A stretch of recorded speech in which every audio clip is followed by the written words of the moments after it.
দুপুরে লাঞ্চ করে একটু বেরোলাম সামনে। শুনছি একটা আমার যে রিসোর্টটা রয়েছে সেখান থেকে 2 কিলোমিটার মতো পায়ে হেঁটে একটা ওয়াটারফলস আছে। তো সেই ওয়াটারফলসটা দেখতেই এখন যাচ্ছি। তো যাওয়া যাক, কতটা হাঁটতে হয় বুঝতে পারছি না। কেউ বলছে 1 কিলোমিটার, কেউ বলছে 2 কিলোমিটার। তো দেখি, এখন হাতে অনেক টাইম, আজকে আর তো কোনো সাইট সিন নেই। তো দেখে আসি ওয়াটারফলসটা। গ্রামটা দেখুন কত সুন্দর, ছোট্ট ভ্যালি, একটা তীর্থং ভ্যালি। খুব সুন্দর একটা সাজানো গোছানো গ্রাম। তীর্থং ভ্যালির মধ্যে আমি যে এই গ্রামটায় রয়েছি এর নাম হচ্ছে বাঞ্জারা গ্রাম।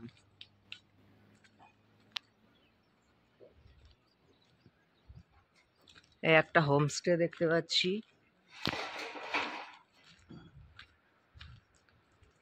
তীর্থং নেচার ল্যাব। হোমস্টেটার নাম তীর্থং নেচার ল্যাব। তো এইখানে যে নাম্বারটা দেওয়া রয়েছে সেই নাম্বারে আপনারা ফোন করলে এখানে পেয়ে যাবেন 7807681101। এই জায়গাটা দিয়ে রিভারের একটা সুন্দর ভিউ পাওয়া যাবে। এই ব্রিজের ওপর উঠলে সুন্দর একটা ভিউ পাওয়া যাবে, যার জন্য আমি নামছি এখান দিয়ে সিঁড়ি দিয়ে।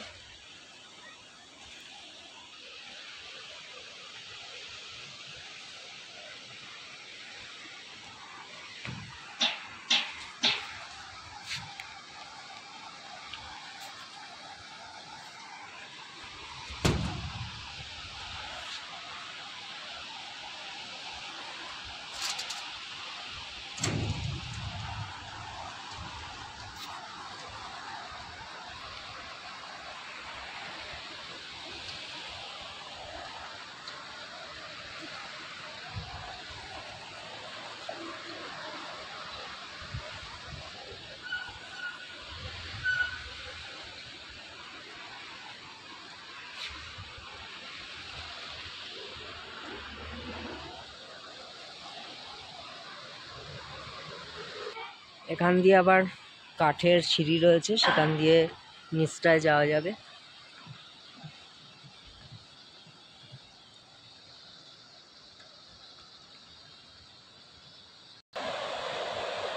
একদম নদীর ধারে চলে এলাম। নদীর কি গর্জন!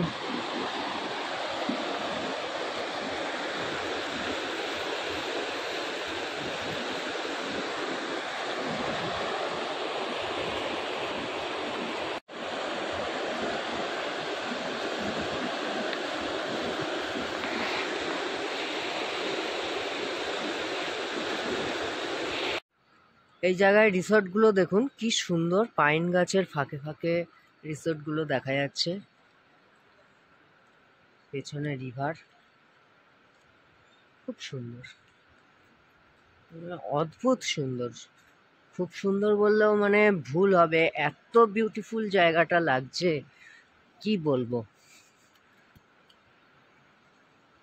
হাঁটতে হাঁটতে একটা জায়গায় চলে এলাম, সেখানে দেখছি গাছে অনেক কমলা লেবু হয়েছে। তো দেখে বেশ ভালোই লাগছে। কমলা লেবুগুলো ছোট, কিন্তু তাও দেখে ভালো লাগছে। আমরা তো আর দেখি না এরকম, যার জন্য খুব সুন্দর লাগছে। এই গাছেও রয়েছে, গাছে তবে খুব অল্পই দেখতে পাচ্ছি। চারিদিকের বিউটিটা একবার দেখুন সবাই। আমি সবাইকে একটা কথাই বলবো যে হিমাচল প্রদেশ মানেই সিমলা মানালি নয়, কিন্নরকল্পা নয়। হিমাচল প্রদেশ অনেক বড়, অনেক অফবিট জায়গা আছে। আমি এখন তীর্থং ভ্যালিতে ঘুরছি, তো আপনারা দেখেই বুঝতে পারছেন যে অসাধারণ একটা জায়গা। অসাধারণ মানে অতি অসাধারণ, মানে অসাধারণ বললেও কম বলা হয়। এত সুন্দর একটা জায়গা। এরপরে আমি জিবি যাব, তারপরে জালোরি পাস, এরকম অনেক কিছু যাব যেগুলো অফবিট, একেবারেই অফবিট, খুব একটা কেউ যায় না সেই সমস্ত জায়গা। তবে এইসব জায়গাগুলোয় আপনারা আসুন, আপনাদেরও খুব ভালো লাগবে। এই রাস্তা দিয়ে, এই সিঁড়ি দিয়ে যেতে হবে। এবার ওয়াটারফলসের খোঁজে যাচ্ছি।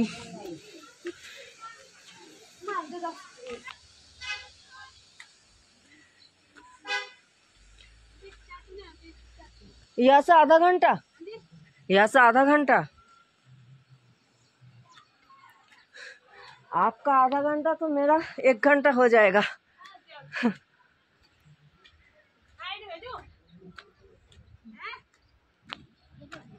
তো যাওয়ার রাস্তাটাও খুব সুন্দর, কিন্তু কতটা সময় লাগবে সেটাই ভাবছি।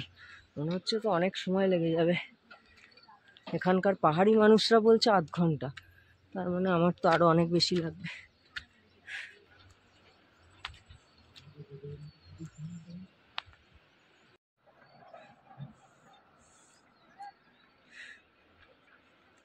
এই রাস্তা এখনো অনেক উঠতে হবে, উঠেই যাচ্ছি।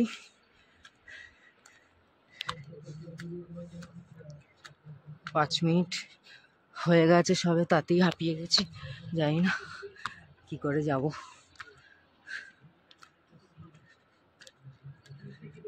উঠতে উঠতে এই জায়গাটা থেকে নিচের ভিউটা খুব সুন্দর লাগছে।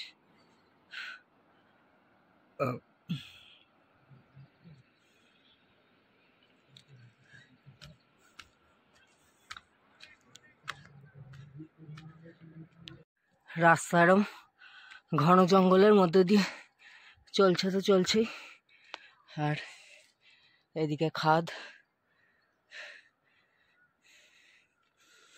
যতই আসছি ততই বলছে আধ ঘন্টা লাগবে। এই আধ ঘন্টা কখন শেষ হবে বুঝতে পারছি না। এখান দিয়ে আবার রাস্তা দুটো ভাগ হয়ে গেছে।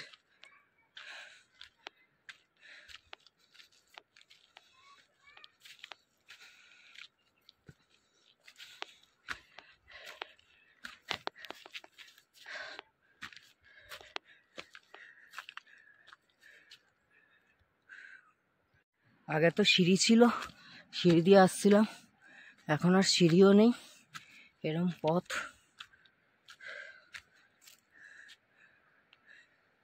জানি না কোথায় ওয়াটারফলস,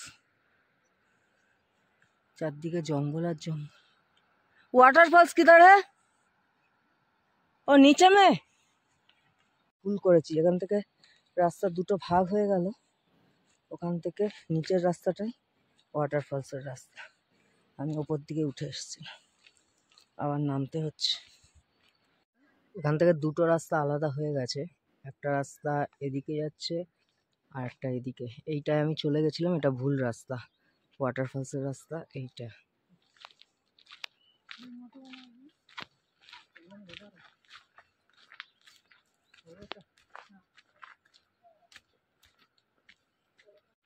রাস্তা চলছে, রাস্তা খুবই খতরনাক, প্রচন্ড ঢাল, ঢাল হয়ে নিচের দিকে নামছে। ওইদিকে ওয়াটারফলসটা আছে হয়তো, আওয়াজ পাচ্ছি। ভীষণ কঠিন রাস্তা, এখান দিয়ে এলাম, কিছুই মানে বুঝতে পারছি না মাঝে মাঝে রাস্তাটা কোথায় গেছে।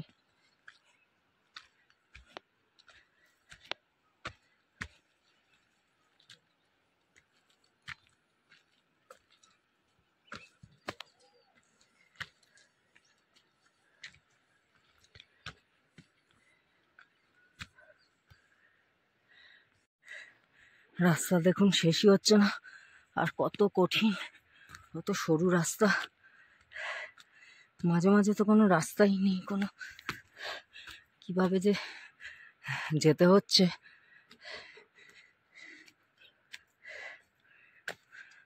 খুব কষ্টকর।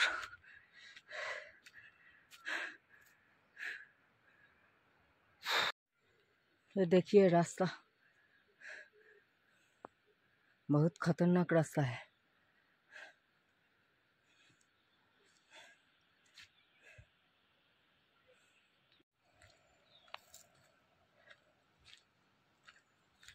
আমার আগে কিছু মানুষ ছিল, তাদের এখন আর দেখতে পাচ্ছি না। আমি আসলে মাঝে মাঝে ভিডিও করছি, একটু লেট হয়ে গেছে, তো আস্তেই হাঁটবো, কারণ এখানে কোনো রাস্তা নেই সেরকম, জোরে গেলে যে কোনো মুহূর্তে বিপদ ঘটতে পারে। পুরো খাদ এদিকে।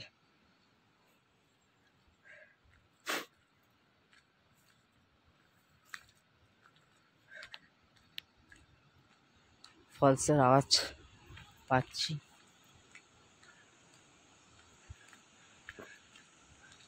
আশা করি কাছাকাছি চলে এসেছি, আর বেশি দূর যেতে হবে না। এখানটা নেট লাগানো হয়েছে, এরকম পুরোটাই যদি লাগানো হয় খুব ভালো হয়, কারণ খুব বিপজ্জনক রাস্তা, যে কোনো মুহূর্তে দুর্ঘটনা ঘটতে পারে। হয়তো এর পরে যারা আসবেন তারা দেখবেন আরও দূর অব্দি নেট লাগানো হয়ে গেছে।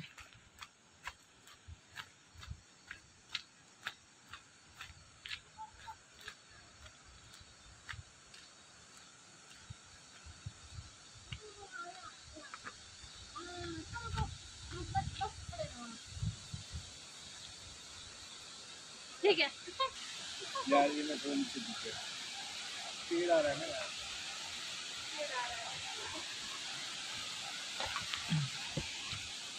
आजकल का मैंने फिर से आपने ওয়াটারফলস দেখা যাচ্ছে সামনে, এই হচ্ছে ওয়াটারফলস।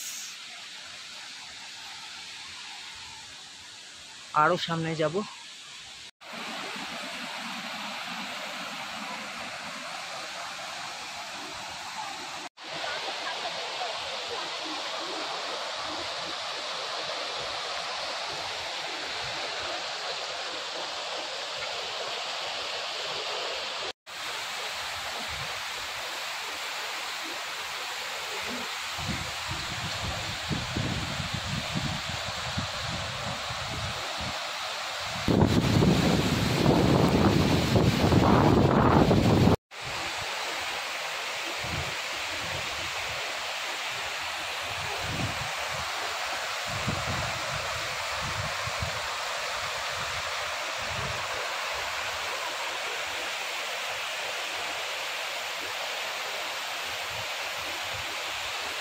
আমি যখন ওয়াটারফলসের উদ্দেশ্যে যাচ্ছিলাম এই রাস্তা দিয়েই হেঁটে যাচ্ছিলাম, আর এই রিসোর্টটা দেখাচ্ছিলাম আপনাদের, বলছিলাম এখানে বুকিং করতে পারেন, খুব সুন্দর, মানে খুব সুন্দর জায়গা। আর এখানেই আমাদের যে সফর পরিবার, আমি যাদের সাথে কেরালা বা সিকিম গেছিলাম তাদের বুকিং এখানেই হয়েছে, তারা এখানে রয়েছে, তাদের সাথেই আমি দেখা করতে চলে এসেছি।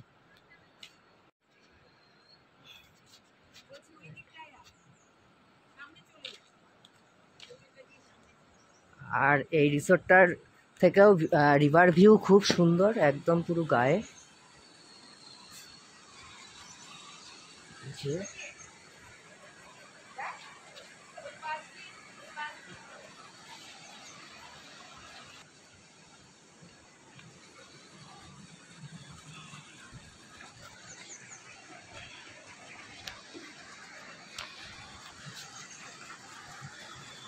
এখন 6:17 বাজে, এখনো দিনের আলো কি সুন্দর ফুটে রয়েছে। এখানে রাত হতে হতে 8টা বাজে। কাশ্মীরেও সেটাই দেখেছিলাম, সেখানে রাত হতো 8টায়, এখানেও তাই, একই জিনিস। খুব সুন্দর লাগছে। ওই যে ওখানে আমাদের অঞ্জনা কাকিমা দাঁড়িয়ে আছে, কেরল ট্যুরে হয়তো দেখেছেন, আমি যাব, ওনার কাছেই যাব।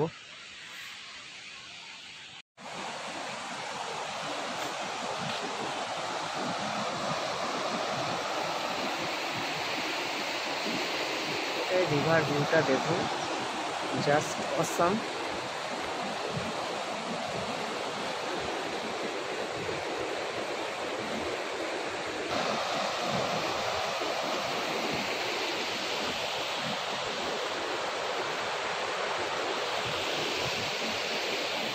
সফর কাচুদুরের আমাদের যে টিম আছে সেই টিমের অঞ্জনা কাকিমা, আমি চলে এসেছি ওদের রিসোর্টে, আর অঞ্জনা কাকিমার সাথে এসেই দেখা, আরও অনেকে রয়েছে, দেখা করব।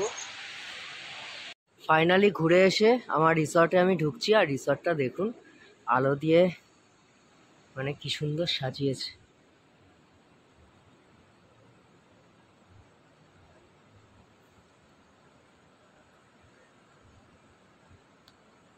সন্ধেবেলা স্ন্যাক্স হিসেবে আমি নিয়ে নিলাম আলু পকোড়া, আর এই আলু পকোড়ার দাম নিল হচ্ছে 140 টাকা। আর নিজেই কফি বানিয়ে নিলাম, এখানে সব কিছু সরঞ্জাম দিয়ে দিয়েছে, তাই কফি বানিয়ে নিলাম। এখন আলু পকোড়া আর কফি খাবো। ডিনার করতে চলে এসেছি, এখানে খুব তাড়াতাড়ি ডিনার হয়, 9:30টার মধ্যে চলে এসেছি। তো ডিনারে অনেক খাবার দাবার, রুটি, রাইস, এদিকে চিকেন, পনির, ফুলকপির তরকারি, ছোলার ডাল, অনেক কিছু আইটেম আছে।